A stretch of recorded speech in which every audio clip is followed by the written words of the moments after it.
listener production. Hi, happy Friday. I'm Sacha Barbour Gatt. Welcome to The Briefing.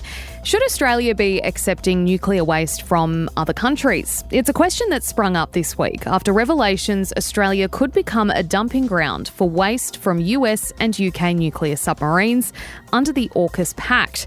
Given public perceptions about nuclear, the stringent safety measures needed to ensure radioactive waste is properly contained, and the fact that no long-term disposal pathways currently exist here or in the US or UK, the Greens and anti-nuclear campaigners are deeply concerned.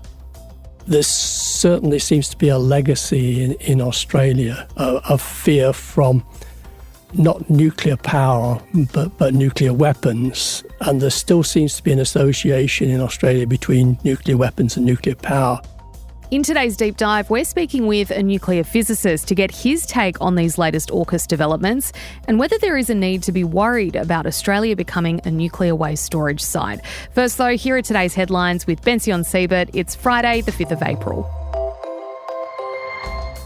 Hi Sasha. A former Channel 7 producer will return to the stand today as he gives explosive evidence in Bruce Lermans' defamation trial. So to quickly recap, Lerman is suing Channel 10 and Lisa Wilkinson over an interview in 2021 in which Brittany Higgins claimed she was raped by a colleague at Parliament House. Lerman, who denies the allegations, says that he wasn't named, but he could have been identified. Now the case has been reopened to hear testimony by Taylor Auerbach, who claims Lerman was the source of leaks to the media, including of Higgins' private texts and a recorded chat between her and Lisa Wilkinson. Justice Michael Lee allowed the trial to be reopened and yesterday heard from Auerbach, who claims Seven paid for cocaine and sex workers for Lerman while trying to land an interview with him. And he claims he was later offered a promotion when he secured the sit-down. In cross-examination, Lerman's lawyers challenged these claims and called into question Auerbach's credibility, saying he was out to get his former employer. Seven has responded to the allegations, saying in a memo sent to staff last night that it is appalled and also denying it offered Auerbach a promotion. Now, we are told we could get a judgment in this case as early as next week. It had been set down for yesterday but was pushed back so Justice Lee could consider this new evidence. The international food charity World Central Kitchen has called for an independent investigation into the Israeli strikes that killed 7 of its aid workers in Gaza. The charity has released a statement saying an independent investigation is the only way to determine the truth of what happened and prevent future attacks on humanitarian aid workers. World Central Kitchen has asked the countries whose citizens were killed to join it in demanding an independent third-party inquiry. Those countries, of course, include Australia, as well as Canada, Poland, the US and the UK. The statement goes on to say that this was a military attack that involved multiple strikes and targeted 3 World Central Kitchen vehicles. All 3 vehicles were carrying civilians. They were marked as World Central Kitchen vehicles. Their movements were in full compliance with Israeli authorities who were aware of their itinerary, route and humanitarian mission. We've heard from Anthony Albanese, who has called for full accountability from Israel. He also had this to say about Israel's explanation. What isn't good enough is the statements that have been made, including that this is just a product of war. Yes, and we have heard from the coalition's Shadow Treasurer Angus Taylor, who appeared to support Israel's stance. These are situations of war. That's what we're facing right now in Israel and Gaza. And that was Taylor speaking on the ABC there, Bension. Yes, and World Central Kitchen is not the only aid organisation that says its vehicles have been targeted by Israel. The United Nations agency that provides aid in Gaza, UNRWA, says its vehicles have previously been attacked by the Israeli Defence Force. Now, while all this is happening, Joe Biden and Benjamin Netanyahu have held their first phone call since the attack, and it lasted less than 30 minutes, reportedly. Biden explicitly blamed Israel for failing to protect aid workers and civilians in Gaza. However, all this comes as Biden is set to greenlight an $18 billion sale of fighter jets from the United States to Israel, while the administration also authorised 2,000 bombs to be transferred to Israel. Now, it sounds like it's straight out of a pirate movie, but a black nor'easter is heading to New South Wales today with torrential rain and possible flooding. The weather system has moved south from Queensland overnight, where tragically a grandfather was found dead in his car in floodwaters near Brisbane yesterday. Today, a severe weather warning is in place for Sydney, where up to 140 mils of rain could fall. A number of rivers in the region are also on flood watch. Northern New South Wales is also on alert, with 30 rivers, creeks and lakes across the state expected to experience minor to major flooding in the coming days. And everyone in Japan could have the same surname by 2531, according to a new study. Campaigners are trying to get tough laws in the country changed that force married couples to share a last name. With warnings, Sato will be the last name standing in 500 years' time. An economist has led the study in the hopes of convincing lawmakers to relent on the tradition. Japan's marriage rate, though, is in decline, down by nearly 6% in 2023 from the previous year and dipping below 500,000 for the first time in 90 years. Bension, what do you make of that one? I think it's completely wild and a very oddly specific year. 2531 that this is going to happen, apparently. And according to a company that tracks Japan's more than 300,000 surnames, Sato is currently the most common, followed by Suzuki. Takahashi comes third. Yeah, and so 1.8 million people out of Japan's 125 million have this last name. Now, the study's author, like you said, it's a very specific number, but the study's author has made a number of caveats to this. So, like I mentioned in the story, the fact that Japan's marriage rate is in decline could affect the year that we see Sato take top name or only name in Japan. But the other thing that's happening in Japan is its declining population. So it's been in steady decline since the economic boom of the 80s, and the fertility rate is currently sitting at 1.3, which is far below the 2.1 needed that maintains a stable population. And deaths have outpaced births in Japan for more than a decade. So there's a lot of factors that could contribute to this. Very interesting, though. I thought it was a great little study. So a nice, interesting fact to take you into your Friday. Benzian, thanks so much for joining us for the headlines today. Next up is our deep dive into whether Australia should be accepting nuclear waste from other countries.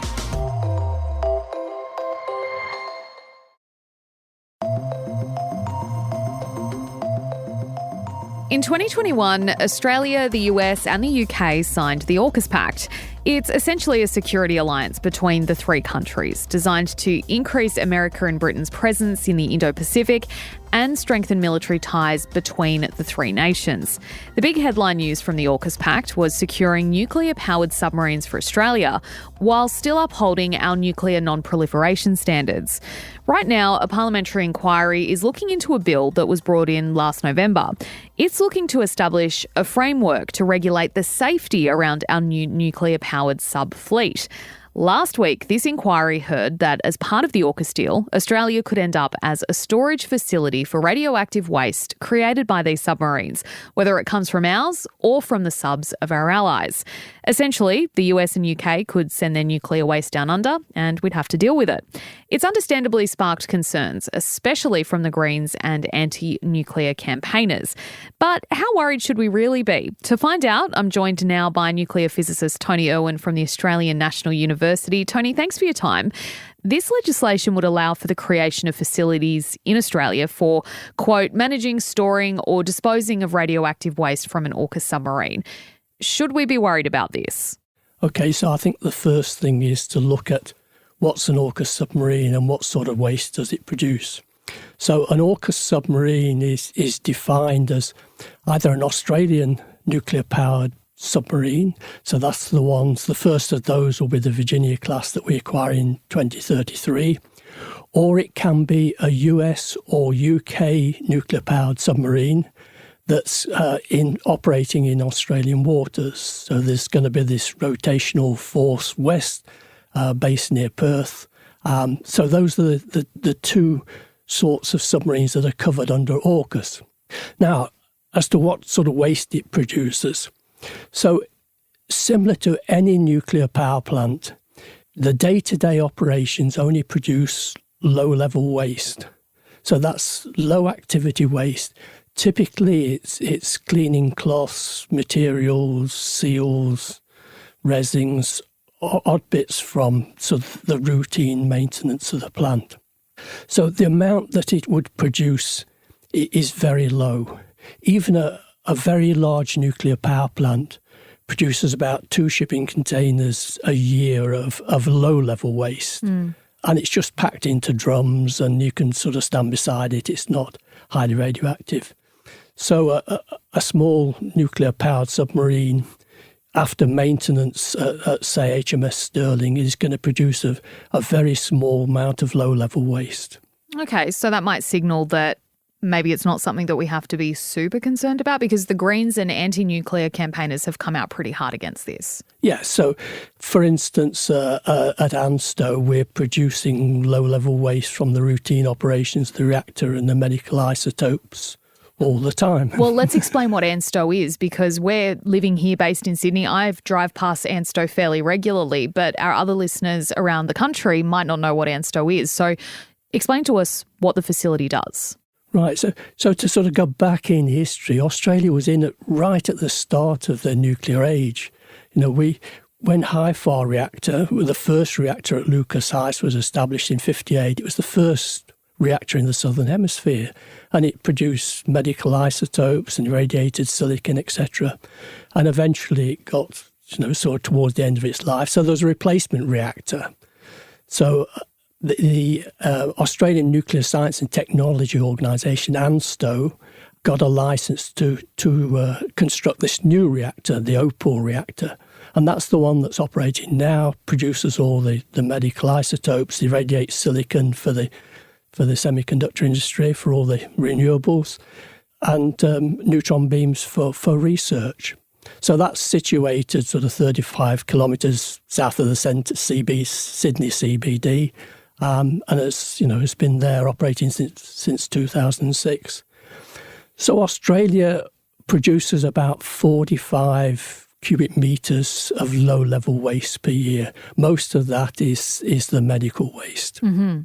So that compares to one big nuclear power plant, about 150, and a small nuclear-powered submarine, much less than the 45. Right, okay. Even with that said, it is still considered radioactive waste, right? So what would we need to create in order to store this waste? Because we can't just keep it in the back of a truck down the road. What do we do with it? Well, this is the problem at the moment, because low-level waste in Australia is stored at about 100 sites. So ANSTO has got, a building full of drums of low-level waste. Hospital basements have got low-level waste. Universities, defence, it's all around. And what we've been trying to do in Australia is to get a central site that you can put all these drums of waste. It's short-lived, so it's not like waste from spent fuel, which lasts for hundreds of thousands of years. This is very short-lived. It's certainly within 300 years, it's completely decayed away. But you can stand beside this. It's not highly radioactive. There actually is a radioactive waste facility in Australia. TELUS have got a facility in Western Australia, and it's actually licensed for low-level waste and can accept waste from anywhere in Australia. So is that an option then? So that is, that would be an option. But what the AUKUS program's always said is that the waste from the AUKUS submarine program will be stored on defence land. Okay. So they want to get their own waste facility. So you're saying that there would be no spent fuel that would be stored. The only things that would be considered radioactive waste from these submarines that Australia could potentially have to deal with is things like seals from, machinery within the submarines. It's nothing that's actually a green, slimy, fluorescent liquid that we see from The Simpsons. No. So, the day-to-day operations is just low-level waste. There'll be a very small amount of what we call intermediate-level waste, which is a little bit higher radioactivity. If you take sort of parts of a pump apart and it's a bit more radioactive, you'd have to put it in a shielded container, but very, very small quantities. Even a big power reactor produces small quantities of that. Okay. And then at the end of life, you've got the used fuel. So for these nuclear power submarines, we get our first submarine in 2033. It's got a 30-year life. So we're looking in the 2060s that will be taken out of service and defueled. So we'll take the fuel out of that. So by 2060, we've got to have a means of managing that used fuel. Now, that's highly radioactive. So you've got to sort of use shielding and cooling, etc. for that. So we could end up in place to then store this highly radioactive material. Yes. I mean, part of the agreement is we'll have to manage that. And that's probably what the concern is then, not the daily waste that you've talked about. It's the spent fuel that we have to worry about. So what is the worst case scenario that we could see? Let's say they put it in the desert in South Australia. Worst case scenario, what's the worst that could happen? No, what we got to do is look at the options for used fuel. So practically everybody, when they discharge fuel from the reactor, puts it in a cooling pond. So the water provides shielding and cooling, and it stays there for a period to cool down. And then you've basically got four options for the used fuel. You can reprocess it, recycle it. So we reuse the uranium and plutonium. And that's what we do from the Opal reactor. The used fuel from Opal, as HIFAR, goes to France, it's reprocessed. The uranium and plutonium is recycled and reused, and we get back a small amount of waste. So so we could reprocess it. That's the first option. The second option is we put it into interim storage. So we take it out of the wet storage, typically put it into a dry cask, and it can sit there and decay for a while. And that's typically in the US. They're putting fuel from their nuclear power plants in dry casks. Or you can dispose of complete fuel assemblies. So the IAEA guidance for spent fuel is in a deep geological facility. So you take the whole fuel assembly, they put it in a copper canister and then put it deep 500 metres underground in very solid granite that hasn't moved for a long while. So there's deep geological facilities. There's also an interesting one, which could be an option for Australia, is borehole technology. So you can now, because of advances in drilling, you can drill down and then horizontally. So there's a company in the US called Deep Isolation that's looking at this borehole technology and showed how you could put used fuel into a canister and then put it sort of 1.5 kilometres underground where it will be secure. So if you've got small quantities, as Australia will have, that could be an option. Mm-hmm. Have we seen a signal of which way the federal government and authorities are looking at going with storage here? No. As I say, we've got until 2060, so we need to sort of carefully think through all the options and see which is the best. And technology is changing rapidly. Borehole technology is increasing, getting more experience of that. But the other option is to recycle it in the advanced reactors. So the next generation of reactors, the Generation 4 reactors, can burn fuel from light water reactors, because a nuclear powered submarine is just a pressurized water reactor. It's exactly the same as all the majority of power reactors worldwide. So we could use that fuel in an advanced reactor. So that might be an option as well. The way you speak, it's kind of almost, and you're a nuclear physicist, you know your stuff. You deal with this every day. Ordinary Australians don't and have perhaps a natural tendency to be fearful of nuclear. However, there's got to be a reason that there is genuine fears from people like the Greens, people who are anti-nuclear campaigners. What are those fears and are they founded? I think in Australia, it seems to be a lot of historical fear. Going back to the UK bomb tests in Australia, and then we had the French tests in the Pacific. So there certainly seems to be a legacy in Australia of fear from not nuclear power, but nuclear weapons. And there still seems to be an association in Australia between nuclear weapons and nuclear power, whereas in most countries they're totally separate. So in your opinion, then, there's nothing to fear from Australia needing to store nuclear waste? No, I mean, we've been safely managing nuclear waste worldwide for 70 years. Nobody's died from nuclear waste. We've got all the technology to manage it. It's just a matter of figuring out what we're going to do with those big drums of spent fuel then. Tony Irwin, thanks so much for your time and for joining us on The Briefing. Thank you. Thanks for listening to today's briefing. That's all for this morning. Before you go, we would love it though if you could share this episode with someone you think might enjoy it. And if you want to keep up with our other content, you can check us out on Instagram at The Briefing Podcast. Also, we're on TikTok and YouTube. Search Listener Newsroom. That's LISTNR. I'm Sacha Barbour Gatt. See you next time.